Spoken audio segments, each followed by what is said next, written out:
पाठ 8 स्थितिक विद्युत.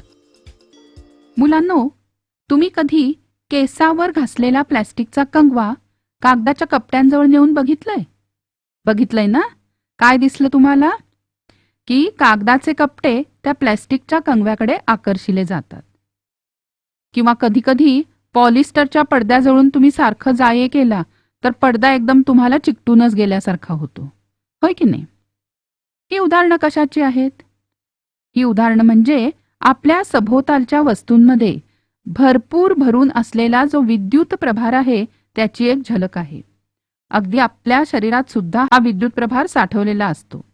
सगळ्या वस्तू या अतिसूक्ष्म कणांच्या बनलेल्या आहेत आणि विद्युत प्रभार हा त्या कणांचा एक आंतरिक गुणधर्म आहे. पण जरी हा विद्युत प्रभार भरपूर असला तरी तो नेहमी लपलेल्या स्थितीत असतो. काय कारण? कारण प्रत्येक वस्तूमध्ये दोन विरुद्ध प्रकारचे प्रभार सारख्याच संख्येने असतात, धनप्रभार आणि ऋणप्रभार. आणि हे जेव्हा दोन्ही समतोल असतात तेव्हा ती वस्तू असते उदासीन, म्हणजेच त्या वस्तूवर कोणताही निव्वळ प्रभार राहत नाही. पण जर हे दोन्ही प्रभार समतोल नसतील तर मात्र ती वस्तू प्रभारित आहे असं म्हटलं जातं. आणि मग ती वस्तू जर प्रभारित असेल तर आत्ता तुम्ही अनुभवले तसे अनुभव आपल्याला येतात. बघा एका काचेच्या कांडीचा टोकाकडील भाग रेशमी कापडावर घासा. घर्षण क्रियेमुळे थोडासा प्रभार एका वस्तूवरून दुसरीवर जाईल. त्यामुळे आधी ज्या दोन्ही वस्तू उदासीन होत्या तर त्या दोन्ही वस्तू काहीशा प्रभारित होतील. आता ही कांडी एका दोरीनी हवेत लटकवून ठेवूया. अशाच प्रकारे प्रभारित केलेली काचेची दुसरी कांडी या लटकवलेल्या कांडीच्या जवळ आणली तर काय दिसलं तुम्हाला? दोन्ही कांड्या एकमेकींना दूर ढकलतात. का बरं? कारण दोन्ही कांड्यांवर एकाच प्रकारचा प्रभार आहे. मग एकाच प्रकारचा प्रभार असलेल्या दोन कांड्या एकमेकींना दूर ढकलतात, याला म्हणायचं प्रतिकर्षण. आता एक प्लॅस्टिकची कांडी घ्या. तिचं एक टोक लोकरीच्या कापडावर घासा आणि ते टोक लटकलेल्या काच कांडीजवळ न्या. आता काय दिसतंय? दोन्ही कांड्या एकमेकींकडे ओढल्या जातात. कारण काय असेल? तर दोन्ही कांड्यांवरती वेगवेगळ्या प्रकारचे प्रभार आहेत आणि विरुद्ध प्रकारचे प्रभार असलेल्या कांड्या एकमेकांकडे ओढल्या जातात, याला म्हणायचं आकर्षण. आता विद्युत प्रभाराचा उगम होतो कसा? सगळे पदार्थ हे कणांचे बनलेत आणि हे कण त्याहून अति सूक्ष्म अणूंचे बनलेत. प्रत्येक अणूमध्ये स्थिर असा एक धनप्रभारित भाग आणि चल असा एक ऋणप्रभारित भाग असतो. हे दोन्ही प्रभार संतुलित असल्यामुळे अणू हा विद्युतदृष्ट्या उदासीनच असतो. म्हणजेच सर्व वस्तू सुद्धा उदासीनच असतात. मग काय होतं? विद्युतदृष्ट्या उदासीन असलेल्या अणूंमधील प्रभारांचं काही कारणांनी संतुलन बिघडतं. जसं काही विशिष्ट वस्तू एकमेकांवर घासल्या की एका वस्तूवरचे ऋणप्रभारित कण दुसऱ्या वस्तूवर जातात. त्यामुळे ते ज्या वस्तूवर गेले तिथे ऋणप्रभारित कण जास्त होतात, म्हणून ती वस्तू होते ऋणप्रभारित. आणि ज्या वस्तूवरून हे ऋणकण गेले तिथे अर्थातच ऋण कणांची संख्या होते कमी, म्हणून ती वस्तू बनते धनप्रभारित. या ठिकाणी आपण घर्षण क्रिया वापरली. तर घर्षणामुळे निर्माण होणाऱ्या विद्युत प्रभाराला घर्षण विद्युत म्हणतात आणि हे प्रभार वस्तूवर घर्षण झालेल्या ठिकाणीच असतात, म्हणून या विद्युत प्रभाराला स्थितिक विद्युत असं म्हणतात. वस्तूवर ते थोड्या वेळापर्यंत राहतात आणि दमट आणि ओलसर हवेमध्ये ते शोषले जातात. म्हणून असे काही प्रयोग जर करायचे असतील तर हिवाळ्यात कोरड्या हवेमध्ये करायचे. आणखीन एक गोष्ट लक्षात घ्या की विद्युत प्रभारित वस्तू प्रभार नसणाऱ्या वस्तूंनाही आकर्षित करतात आणि विरुद्ध विद्युत प्रभार असले तरीही आकर्षण होतं. आणि म्हणून आकर्षणावरून आपल्याला वस्तू प्रभारित आहे का नाही हे समजत नाही.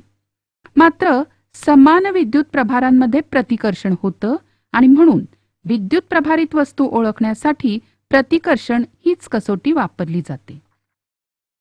हेही लक्षात ठेवा की प्रवर्तनाने म्हणजे जवळ असताना निर्माण झालेला विद्युत प्रभार फक्त विद्युत प्रभारित वस्तू जवळ असेपर्यंत टिकतो. या ठिकाणी फुगा आहे तो ऋण प्रभारित आहे. त्याच्याजवळ प्रभार नसणारी ॲल्युमिनियमची गोळी आणली तर काय होईल?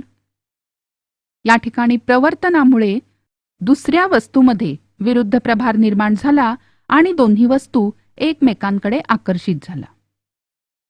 या ठिकाणी दोन वस्तूंचा एकमेकांना स्पर्श झाल्याबरोबर दोन्ही वस्तू समान प्रभारित झाल्या आणि अर्थातच या ठिकाणी दोन्ही वस्तू एकमेकांपासून दूर गेल्या, कारण समान प्रभार एकमेकांना प्रतिकर्षित करतात. यानंतर बघूया हे एक उपकरण ज्याचं नाव आहे सुवर्णपत्र विद्युतदर्शी. वस्तूवरील विद्युत प्रभार ओळखण्याचं हे एक साधं उपकरण आहे. या तांब्याच्या दांड्याला वरच्या टोकाला एक धातूची चकती असते तर दुसऱ्या बाजूला सोन्याची 2 पातळ पानं असतात. हा दांडा बाटलीत ठेवलेला असतो जेणेकरून चकती बाटलीच्या वर राहील. प्रभार नसणारी वस्तू चकतीजवळ नेली तर पानं मिटलेलीच राहतात. प्रभारित वस्तू चकतीजवळ नेली की दोन्ही पानं सजातीय विद्युत प्रभारामुळे प्रतिकर्षित होतात आणि एकमेकांपासून दूर जातात. हाताने चकतीला स्पर्श केला की पानं जवळ येतात, कारण पानांच्या मधला प्रभार स्पर्शामुळे आपल्या शरीरातून जमिनीत जातो आणि पानं प्रभाररहित होतात. यानंतर वातावरणातील विद्युत प्रभार. आकाशात जेव्हा हवा आणि ढग घासले जातात तेव्हा वर असणारे काही ढग धनप्रभारित तर खाली असणारे काही ढग ऋणप्रभारित बनतात. जेव्हा ढगाच्या तळाचा ऋणप्रभार जमिनीवरील प्रभारापेक्षा खूप जास्त होतो तेव्हा टप्प्याटप्प्याने ऋणप्रभार जमिनीकडे वाहू लागतो आणि अतिशय जलद म्हणजे 1 सेकंदापेक्षाही खूप कमी वेळात ही घटना घडते. त्याला आपण वीज चमकणं असं म्हणतो. यावेळी उष्णता, प्रकाश आणि ध्वनी ऊर्जा निर्माण होते. आता वीज पडणं म्हणजे काय? तर विद्युत प्रभारित ढग आकाशात असताना उंच इमारत आणि झाड यांच्याकडे वीज आकर्षित होते. वीज पडते तेव्हा इमारतीच्या छतावर किंवा झाडाच्या शेंड्यावर प्रवर्तनाने विरुद्ध विद्युत प्रभार निर्माण होतो. ढग आणि इमारत यांच्यातल्या विरुद्ध प्रभारातील आकर्षणामुळे ढगातील प्रभार इमारतीकडे प्रवाहित होतो. याला म्हणायचं वीज पडणे. यापासून संरक्षण म्हणून तडित रक्षक वापरतात. ढगातून पडणाऱ्या विजेच्या आघातापासून बचाव करण्यासाठी हे उपकरण आहे. तडित रक्षक म्हणजे तांब्याची एक लांब पट्टी. इमारतीच्या सर्वात उंच भागावर याचं एक टोक आणि याला भाल्याप्रमाणे अग्र असतात.